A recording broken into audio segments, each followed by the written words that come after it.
Alright, welcome back everybody. And so now what we're going to talk about is cleaning our bezel cup and setting our cabochon. So I've had my cabochon bezel cup setting in some pickle to clean up any residual fire scale and to clean off any residual flux. And so I just use Sparix. It works well for me. I know I've tried some of the more homegrown versions of the pickle before, like salt and vinegar, and for me those pickles only ever work once. They don't seem to work after the first time I use them. And because pickle works by removing copper oxidation from the metal, those copper salts are toxic no matter what solution they're in, whether the solution is salt and vinegar or whether they're Sparix. And so they needed to be treated very carefully no matter what you use. So ultimately you have to use what works best, because as soon as those liquids absorb the copper salts, they're all toxic. So now I'm just going to use a little bit of water and a brass brush. I'm just going to carefully brush the metal. Now the metal is doing two things. It's just helping remove any surface surface residue, and it's also burnishing in any fine silver that's left at the surface of the sterling, because again, the pickle works by removing copper and copper oxides, and since sterling silver is a combination of fine silver and copper, what you're left with a sterling silver piece is a fine, kind of white, powdery looking fine silver surface that you want to burnish back down into the body of the silver itself. And so as you brush it, you're going to notice it starts to get shinier and cleaner.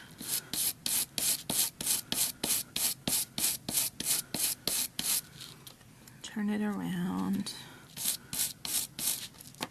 I've got a little cup of water here, so I'm just going to rinse it off a little bit, work a little bit more. Now the inside of the bezel cup, because it's going to be covered with the cabochon, doesn't need to be sparkling clean. You can. The jewelry supply companies like Rio Grande do sell tiny round pins that you can use in your Dremel to clean those areas out.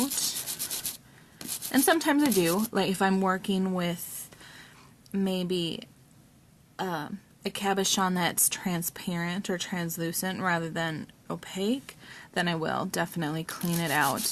If I happen to make a transparent glass cabochon, which sometimes I do, then I definitely want to make sure that the inside of my bezel cup is pristine. But since here we're working with cabochons that are opaque, at least at the back, we're not going to worry too much about the inside. You just want to make sure that there's nothing there that's going to, like anything acidic or corrosive that's going to eat away at the cabochon, like any residual pickle might. Now I'm just carefully cleaning the edges. And again, you want to take your time. I feel very Bob Ross in these moments. So just take your time. Okay. And what I'm using here, this red surface, is just a 6x6 rubber mat that I got in the plumbing department, I think of a Menards or a Home Depot, or it could have been a New Home, so maybe a Runnings or a Fleet Farm store to a store. You know, just something that's going to hold your piece in place as you brush it, so that you don't have to get your fingers in there and brush your fingers, because that hurts. Alright, so now that's clean. We want to dry it off. just going to use a little cloth. Alright, now the first thing we need to test is we need to test the depth of our cup compared to the height of our cabochon. Because ideally, when you're looking at a cabochon, let's see, where am I? There we go. So you can see that the cabochon has flat edges for a while, and then it starts to curve upward toward the tip of the cabochon, the face of the cabochon. And the way that the bezel cup works is that the lip of the bezel cup folds over carefully just as the cabochon begins to curve upward. Whoa! You don't want the metal to go much beyond where the cabochon first starts to curve, because then you can't see your cabochon anymore. And so the deeper the bezel cup, the less of your cabochon that's going to show. And so you can see here, as I kind of carefully turn it to the side, hopefully you can see there, that the cabochon really barely breaks the surface of the bezel cup at all.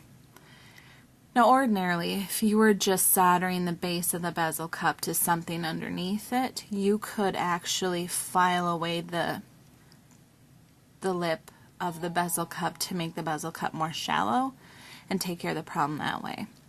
But here, since we have a wire soldered to the bottom of the cup and we need to leave some lip remaining to fold over the cabochon, what we're going to do instead is we're going to put a piece of scrap metal underneath our cabochon just to raise it up. Traditionally, people use things like sawdust. People have used sawdust underneath to raise it up.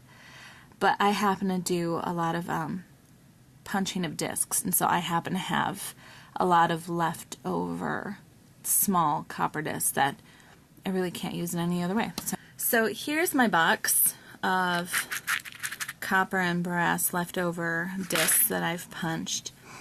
And we're looking for a disc that does two things. First of all, it does need to fill almost the entire base of the bezel cup because we don't want our cabochon to wobble around. The second thing that we're looking for is we want the gauge of the metal, the thickness of the metal, to be enough to raise the cabochon to just the right point where the lip of the bezel cup will just meet the shoulder of the cabochon where it just first starts to round up and over. So we're going to try a couple different pieces. I know here I have some brass. My brass pieces are a little bit thinner than my copper. That actually looks a little bit big, so that might be too big. I have some smaller copper, but again, we want to make sure that nothing's going to wobble around. And then we have some copper discs as well. So we'll go ahead and we'll give those a try first. You know, and if worse comes to worse, if these were bigger discs, we could file them smaller. In the practical world I live in, it's more likely I'll just take a piece of scrap copper and punch the size disc that I need. So let's just check to see if these will fit in. And yeah, that's way too big. That's going to be way too big. So we'll try the small guy. And he fits. And actually he fits pretty well. So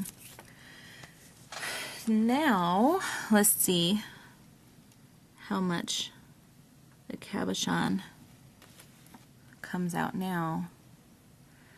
And now you can see that cabochon so much better. Oh, and fall out so much better. And that's one of the things you need to remember when fitting stones into the bezel cups is if you get the tight fit that you're supposed to get so that the cabochon doesn't wobble in the bezel cup, when you put the cabochon in to test it, you may want to get a piece of dental floss or really fine string or thread and just lay it over the bezel cup before you put the cabochon in, so that if the fit is so tight that you can't get the cabochon out, that you can just pop it out using the thread or the dental floss that's underneath it. So that's an important tip that's good to remember. So I have my cabochon somewhere on the floor. I'll have to find it in a minute. Alright, so put that in. So now we want to set it. And there are some different tools that you can use for setting. There are bezel rockers, and this is a pretty inexpensive one. Rio Grande's got a nice brass one, so not only is the brass softer, so it's less likely to damage the silver, but it's also a little bit wider, so that you have a little bit more surface area, a little bit more friction to work with, so that when you're pushing the edge of the bezel cup over the cabochon, that you're not going to slip. And the problem with slipping is not only could you scratch the silver, but potentially you could also scratch your cabochon, which would be pretty horrible. There's also a burnisher. They're stainless steel burnishers, and they're also agate or bone burnishers. Here's my agate burnisher. Just differences in smoothness. In the agate is a little bit more smooth, so again maybe a little less likely to damage the surface of whatever you're working with. Since we are working in such a tiny little area, I'm going to start with the bezel rocker, and what you do is you press down the metal in the 12 o'clock, 6 o'clock, the 9 o'clock, and 3 o'clock positions, just to tack the cabochon in. Because what would happen if you did 12 and then 9 and then worked that whole side first, you'd be pushing the cabochon over to the other side, and you wouldn't get an even amount of metal all the way around the cabochon. Unless, of course, you have that perfect cabochon fit, but it's still likely that you could, if nothing else, push the cabochon right out of its seat. And again, how you define 12 o'clock and 6 o'clock and 3 o'clock and 9 o'clock, it doesn't matter. It just needs to be 4 places on opposite sides of your cabochon. Okay, so just carefully, and then once you have those 4 down, and you may need to go back and work them down a little bit more. Too little is better than too much. Then what happens is then you go at 10:30, 4:30, 2:30, and 7:30. I think that's right. But basically then you divide those sections in half again and in half again until finally you have all of the metal pressed down against the cabochon, and then you can work on smoothing it down. So I'm going to work on that, and then we'll be right back. So once you finish getting the cabochon set in the bezel cup, you're going to want to burnish it. What burnishing does is it takes the outer layer of metal and it pushes all the molecules together, so it creates a really smooth, bright surface. So here, let me see if I can zoom in here and show you. Okay, you can kind of see that this surface here is a little bit dull. And so if I take my stainless steel burnisher and just rub it, well, it'll first of all harden it, but I think that you can already see how much brighter that surface is. We'll do it again here on this little corner.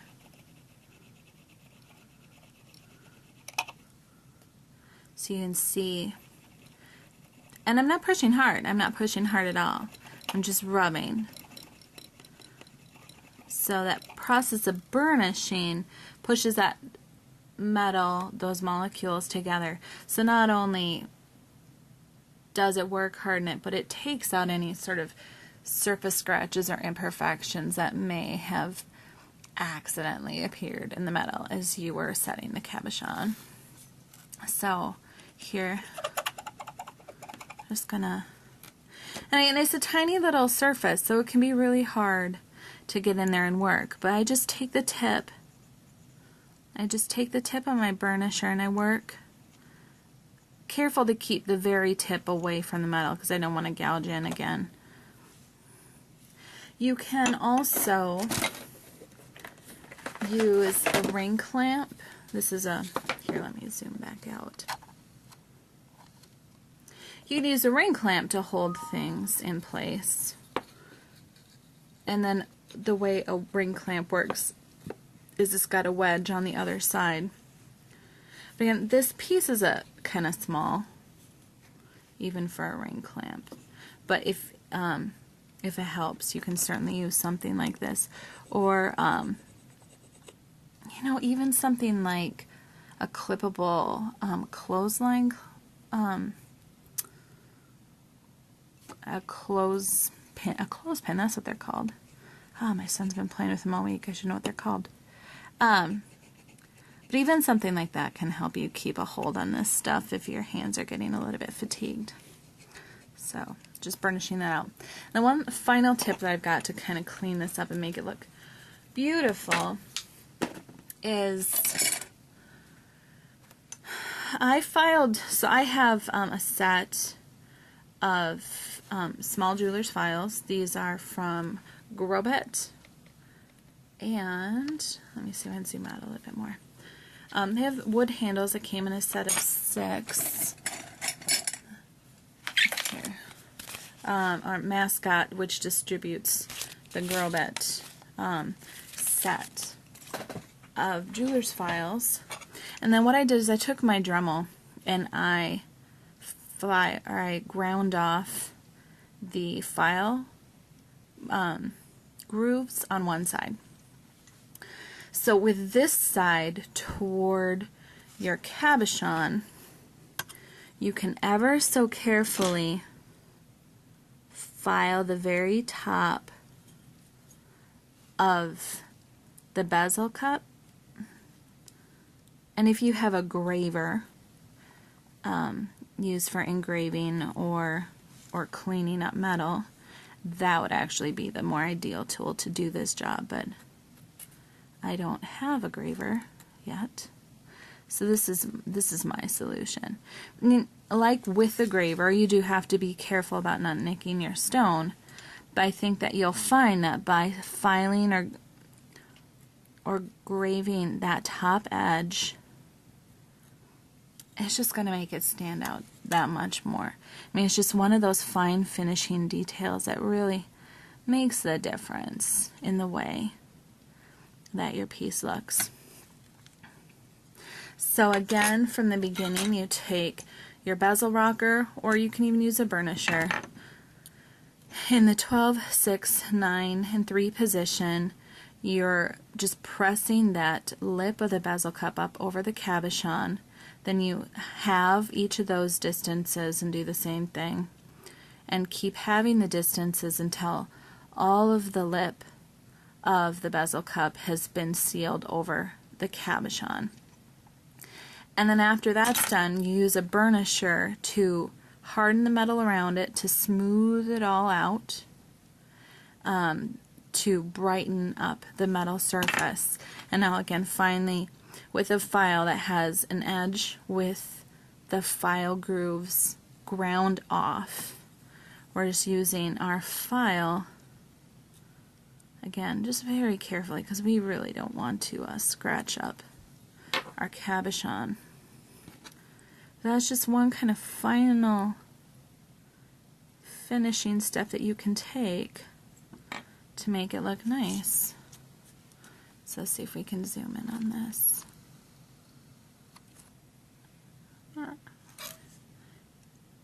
Can you see that? Not really. Let's put it down all the way.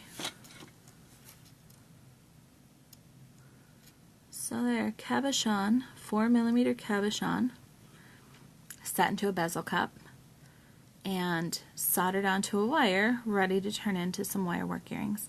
Thanks so much for watching. And again, there's so much better bezel setting videos out there, but I just wanted to show you how I personally do this kind of small cabochon setting for this particular application. Thanks. Bye.